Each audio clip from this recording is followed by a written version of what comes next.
C'était un vieillard d'aspect insignifiant, un pauvre diable, vieil homme sans intérêt. Il n'avait aucune conversation, parlait sans égard pour ses interlocuteurs, leur envoyant continuellement des postillons à la figure. Traditionnellement, c'était la fin du IIIe siècle, les années 280, 270, 280. Alors, monsieur Zaccaria de Isary, quel est pour vous le sens de la vie? Tu sais, moi je suis pauvre, Ah, putain, bordel de merde.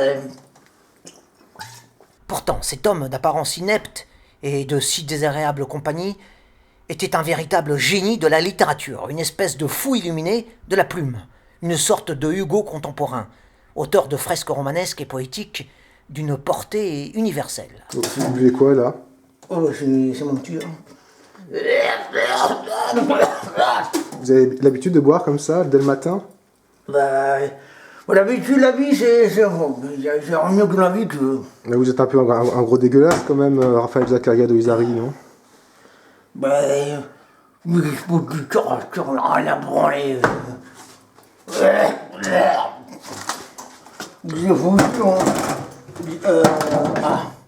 Vous êtes bourré, monsieur Zaccaria de Isary. Il m'a bourré, j'ai que dalle au-dessus. Vous avez encore picolé. Il recevait dans sa bicoque un salubre main journaliste. Mais à chaque fois, c'était une déception pour les pauvres reporters. À moins que ce ne fût un événement, une curiosité, tant les interviews tournaient au vide le plus total.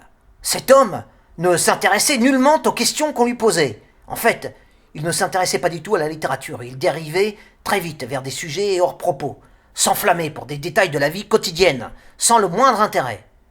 On lui parlait littérature, art, philosophie. Il répondait avec passion, quincaillerie, passoire, entonnoir. On l'interrogeait sur ses écrits, son inspiration, la richesse de son œuvre littéraire. Il sous-estimait ses questions, préférant parler des solutions qu'il avait trouvées aux problèmes rencontrés avec son évier bouché. Vous savez quelle heure il est, là? Le matin, je crois. Il faut encore midi pour l'heure de bouffer. Il gesticulait comme un sénile en évoquant le prix du ticket de bus de sa petite ville de province, qu'il estimait trop cher.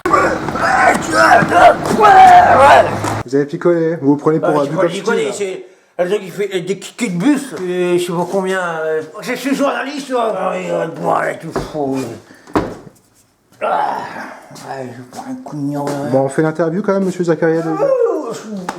Tu veux, mon petit?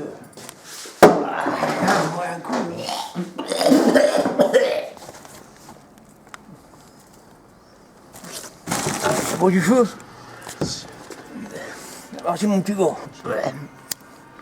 Il ruminait encore à propos du facteur, qui se trompait parfois de numéro de boîte aux lettres, persuadé que le préposé au poste lui en voulait à mort, à cause d'une lettre qu'il avait reçue, insuffisamment affranchie et donc surtaxée.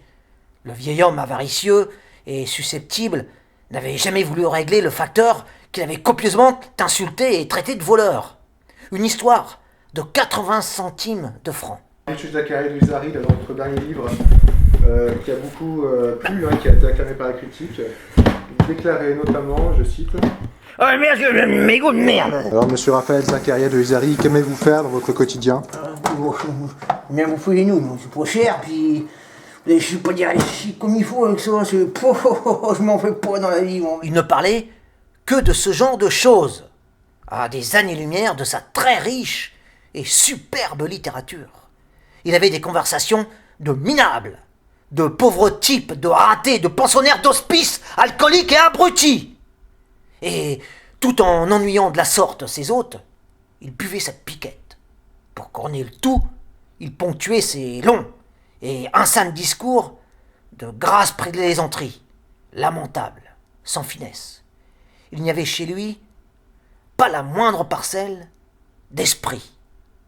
Mais juste dans les apparences, car le contraste était immense entre la teneur de ses écrits et les haillons verbaux que constituaient ses conversations. Sous des allures douteuses, le vieil homme était un seigneur de la littérature, un esprit brillant, une âme pleine de lumière, mais incurablement inapte aux conversations mondaines. Bouge des noix, Fumer les gonzesses, la concierge, truqué, mais j'aurais jamais, cette salope. Et vous buvez quoi quand vous mangez? Oh, j'ai rien à l'agneau, de la vinasse. C'est pas de la vinasse, moi je me saute. Je suis pas les gens de chasse avec ça. T'as jamais de chasse et. Quand vous mangez pas, quoi, c'est la même chose. Ouais, les trucs en plastique, là, les 2 litres, là, les roses, du gros rose, D'accord. pas cher, hein. Vous achetez en cubi plutôt, vous préférez? Oh, ouais, une pub en bouteille de 2 litres. Puis ça revient moins cher quand même. Ah, c'est cher, mon gauche. C'est cher, mon cher. Ouais. Et quant à vos lectures, Oh, là, parmi vos là, ils font contemporains. chier, oh, ça, tout est une merde, là. Oh, parmi vos contemporains, vous aimez bon, tout de connards, Christine Angot? Bon, quelqu'un de putain, salope de merde. Bac BD? Bac BD? Ouais, BD, quand on est en France, que tu as t'enculé, t'as pédé. Noton peut-être? Non, pourquoi? Ah mais Noton, pas du tout, non? Salope, ta gueule, une truc de... Il y en a bien que vous aimez, non? Hein? Édouard Louis, non? Oh, plus con, là. Eddie Beck de... La big BD, des trucs de bête, ce con, là. Eddie Balgueule, peut-être, non? Une BD que tu racontes, je me fous mes nouilles. Le truc est percé, ils m'ont demandé à la brocante, je suis bon à quoi derrière, il y a un truc qui est pourri. Eh ouais. Ah, c'est comme ça. C'est pas de la merde, hein, c'est pas de la merde, mais... Ah, il faut y aller, faut y aller dur. Tu veux pas aller vivre les chiottes, quoi? Parce que Tu vas pas aller vivre les chiottes, hein? ça intéresse les gens quand même. Oh, Les gens veulent savoir. Alors, monsieur Zachary Luisari, dans votre dernier livre, qui a été acclamé par la critique, on peut le dire, vous déclarez notamment, je cite... Alors, Raphaël Zaccaria Luisari, dans votre dernier livre, acclamé par la critique, Zaccaria Luisari, notamment, je cite...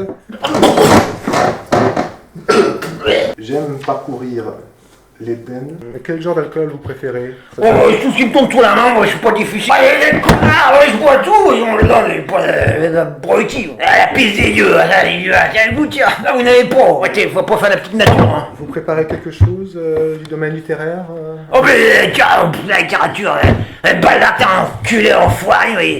Moi, j'ai vu la littérature. Oh, bah, il y a ça, pas du ciel, c'est.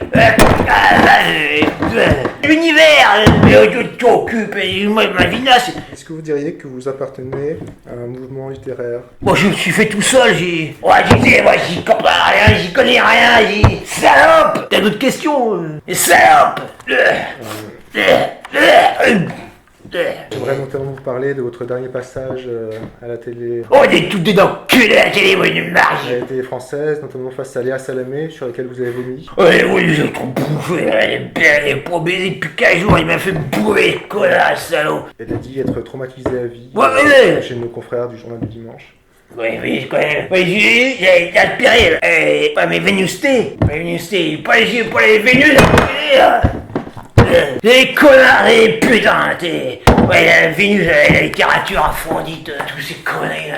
Est-ce que vous avez un papier sur lequel vous préférez écrire un type Oh putain, mais avec de la merde, rien à foutre, il va me bider les couilles. Les auteurs sont pourris. Bah, il m'a pas payé, il a un enculé. Il m'a payé, qu'il avait pas une gnôle, mais tu fous dans la gueule. Et moi, je travaille pour l'art. D'accord, monsieur Zara. Pour l'art, il y a rien de drôle. Ah non, je suis rentré chez moi, monsieur Zara. Ouais, les gars, je fous le camp, et qui prend une interview. Au revoir, monsieur Zara. Tu la fous de... Rentre chez moi. Non, vous ne touchez pas, monsieur. Non, monsieur Zara. Je vais me faire un procès.